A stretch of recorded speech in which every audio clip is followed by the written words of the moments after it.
Hello hi ನಮಸ್ಕಾರ. ಇವತ್ತಿನ duty video ಹಾಕ್ತೀನಿ. ಹಾಕಕ್ಕೂ ಮುಂಚೆ ಒಂದು ಮಾತು, ಎಲ್ಲರಿಗೂ ಅಲ್ಲ ಗೊತ್ತಿರ್ಬೇಕು ಯಾರಿಗೆ ಅಂತ. ಅದೇ ಹೇಳ್ತಾ ಇರ್ತೀರಲ್ಲ, ಆಗಲ್ಲ ಅಷ್ಟೊಂದು ದುಡಿಯೋಕ್ಕೆ, ಸುಮ್ಮನೆ ಡೈಲಿ ಬಿರಿಯಾನಿ ತಿನ್ನೋಕ್ಕಾಗಲ್ಲ ಅಂತ. ಬೆಳಗ್ಗೆಯಿಂದ ಟಿಫನು ಇಲ್ಲ, ಊಟನೂ ಇಲ್ಲ, ಬರೀ ನೀರು ಕುಡ್ಕೊಂಡು ಡ್ಯೂಟಿ ಮಾಡಿದ್ದೀನಿ. ಬೆಳಗ್ಗೆ 8 ಗಂಟೆಯಿಂದ ಇವಾಗ ಟೈಮ್ ಎಷ್ಟಾಯಿತು? 7:15. 1 ನಿಮಿಷ ರೆಸ್ಟ್ ಮಾಡದೆ ಡ್ಯೂಟಿ ಮಾಡಿರೋದು. ನಮ್ಮ ಥರ ಡ್ಯೂಟಿ ಮಾಡಿ ಎಲ್ಲರಿಗೂ ದುಡಿಮೆ ಆಗುತ್ತೆ. ಸುಮ್ಮನೆ ಏನೋ ಟೈಮ್ ಸಿಕ್ತು, ವಿಡಿಯೋ ಬಂತು, ಬ್ಯಾಡ್ ಕಮೆಂಟ್ ಹಾಕಿದ್ವಿ ಅನ್ನೋದಲ್ಲ. ತೋರಿಸ್ತೀನಿ ನೋಡಿ ಇವತ್ತಿನ ಡ್ಯೂಟಿ ಬಂದು.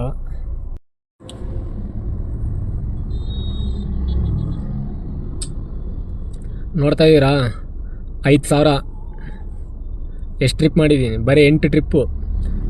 ಬೇರೆ ಯಾವ ಡ್ಯೂಟಿನೂ ಕೊಟ್ಟಿಲ್ಲ ಇವತ್ತು ಅವನು. ಬರೀ ಏರ್ಪೋರ್ಟ್ ಡ್ಯೂಟಿನೇ. 4 drop 4 pickup.